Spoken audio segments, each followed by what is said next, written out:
So in today's video, I'm going to give you a couple of tricks that's going to 10x your Facebook ads performance. I'm Henrik, and over the past 7 years, I've been doing Facebook ads for e-commerce businesses and more. So just know that when I'm talking to you about Facebook ads, I really know what I'm talking about. And if you apply what I'm going to teach you, this video is going to completely change your life. And no, I don't have any course. I have absolutely nothing to sell you. Please do yourself a favor and just set aside 10 minutes to watch this, because it's going to change you or your client's Facebook ads game completely. The first thing we need to talk about is to not rely on only one ad. If you see inside of my ads manager here, let's just check one of the ad sets here. You can see that we have 4 different variations under it. We have 2 videos and 2 photos. Now, you never want to have more than 3 to 4 different creatives under it, because it's going to be weird with the advertising budget as well. It's not going to spend enough on each one of them. I think the perfect place to be at 2 different video ads and 1 picture, because you can never rely on only just one. So as you can see, we have a campaign. It's typically going to look like this when you test out things. 7 ad sets, $10 a day. Let's just edit one of them and have a quick look inside. As you can see, there's a lot of things that's set up here, but the main thing I want to show you is this part that says placements. You want to go with the manual placements. This is incredibly important, because otherwise what's going to happen is Facebook is going to spend your money places you don't want them to spend it. For example, ads on the story is not the same level of traffic as people coming from the newsfeed. So you want to go here, and then you want to just use Facebook and Instagram. You want to go with the news feeds. You can experiment with more stuff as well, but this button right up here is basically just made by Facebook to waste your money, because they're just going to spend it other places to give you cheap traffic. It's very important for you as an advertiser to be in control. Facebook wants you to spend money bad places so they can give the best traffic to the biggest advertisers, but that doesn't mean that everything has to be specific. You want to have a very broad audience / interest size, but you don't want to have broad selection on anything else. Make sure that you're in full control, because otherwise you're just going to waste your money. Now let me show you one trick for lead generation that works insanely well. If you don't do lead generation, you can just skip this one, but I'll probably still watch it. If we just scroll up a little bit to the location, and by the way, if you're doing worldwide targeting, just screenshot this, because you could actually exclude these countries. But let's just remove that, and let's just say that we're working with a client, or for your own business, that lives in Los Angeles, which is like 6 million people. That's the amount of people that lives there. And let's zoom in a little bit and say that the businesses that you work with is based in Glendale, and get clients from there. What you do then is you drag and drop a pin. So we drag it here, then we drop it here, then we remove the original, and we now have a much smaller area.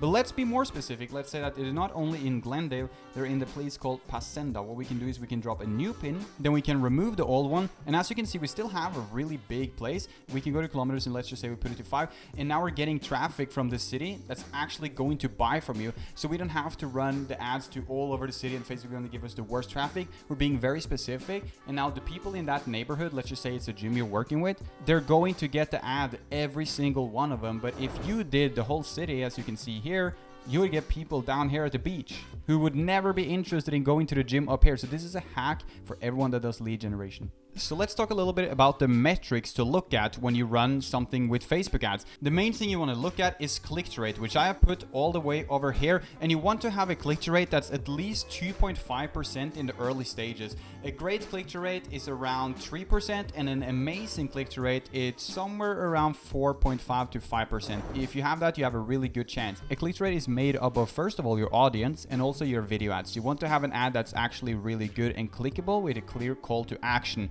But on this campaign, I have a 2% click-through rate, and it's the only thing I look at in the early stages. That means that I probably have to go get a better video or find a better audience. Another thing I look at is obviously the sales or the leads. It's very important for you to have a campaign that's actually bringing in sales, but I wouldn't focus so much on how profitable I am the first days, as I can simply just gather data over a couple of more days and I'm going to be more successful. When you're in the early stages of running advertisements on Facebook, you want to put all your focus into just gathering data, and then later on you can become profitable just by cutting your losses. So let's say that every day you're losing $50, you're negative, but you're spending $200. If you cut $100, you will be like $50 profit, right? So you can always cut yourself to profit. You should not judge the results based on the average campaign. You should judge it on each individual ad set, as you can always cut your losses. So the data gathering phase usually lasts for like 2 to 3 days. And then what you want to do after is you want to get into the scaling. Ideally, you have an ad set that has 3 sales or more. And on Facebook, I just want you to scale by increasing the budget. So as you can see inside of this ads manager, all the ad sets here are running at $10 a day. But if this one has 3 sales, that's not luck, right? 1 sale can be luck, 2 sale can be luck, 3 sale is probably means that you have a good audience. I would like to take this one and duplicate it from $10 a day to $25 a day. If it works at $10, it should work even better at $25. So on Facebook, you want to really scale vertically. If something is working, just take that ad set and literally just double the budget. It works very well. But there's two ways to increase your budget. One of them is by taking a $10 ad set and putting it to $25 a day. Another one is to just take your $10 ad set and duplicate it twice. Make two $10 duplicates, which is the exact same. So now you have two ad sets running at $10, which is $20 a day, or you can have one running at $25. I know that sounds a little advanced, but just in short, if you didn't get this on Facebook, you just want to scale by upping the budgets. Now let me show you how I find untapped audiences that gives me insane profit margins. So as you can see, we're inside the Ads Manager as always. We want to just go ahead and edit one of our ad sets here. And then you want to scroll down here to the detailed targeting. And as you can see on this one, we're just targeting Netflix. Let's say that you are running a healthcare product, then you would probably target something like health. But don't you think everyone who runs health product targets health, right? Same as if you run, for example, a swimming product. All your competition is going to target swimming, beaches, vacation. So we need to think outside the box. You are not a big advertiser in most cases and can compete with the big dogs spending thousands of dollars a day. So you need to find your own audience before you actually broaden out and start competing. Target the interest family, because every year, especially if it's a summer product you're selling, they go on vacations. You need to think outside the box. Who is interested in healthcare? Could it be people that's interested in family or childcare or medicine? Yes, exactly. So you're finding untapped interests that exist on Facebook that not everyone else is targeting. So for one client of mine, he was selling a product for older people. Obviously, we can go up here and, change the demographics as you can see, but he was selling a product to older people. So we targeted interests such as 80s music, 70s music, bands from, back in the day. Nobody does that. We get our own audience. And when you have our own audience and no competition, that's how you make all the money, right? If I was the only channel that was making Facebook ads videos, I would get all the viewers. So this is a strategy to get the best profits. And if you use the suggestions there, you can actually stack up a couple. Let's just say we want to stack running as well. And then we get a very mixed suggestion here where you can actually find some good ones. So if running is your product, you can find marathons there. Here we find medicine. It's just a really good way to find a mix of good interests that not everyone is targeting. What I'm trying to say is that you should not compete. That's not how you make the money. Just focus on creating good content and good products for a specific niche, and then you can just go into the bigger market later. And by the way, guys, I have a completely free Telegram. Make sure you join that because I drop free business advice every single day. If you enjoy this video, make sure you hit the subscribe button and like the video. But let me teach you some insane tactics that you maybe have not heard. So once you've been running Facebook ads for some time, let's just say that you have 1,000 sales or 2,000 sales, preferably even more on your ad account. What you can start doing is you can run no interest ad sets, and this works insanely well. In a second, I'll also explain the lookalike audiences.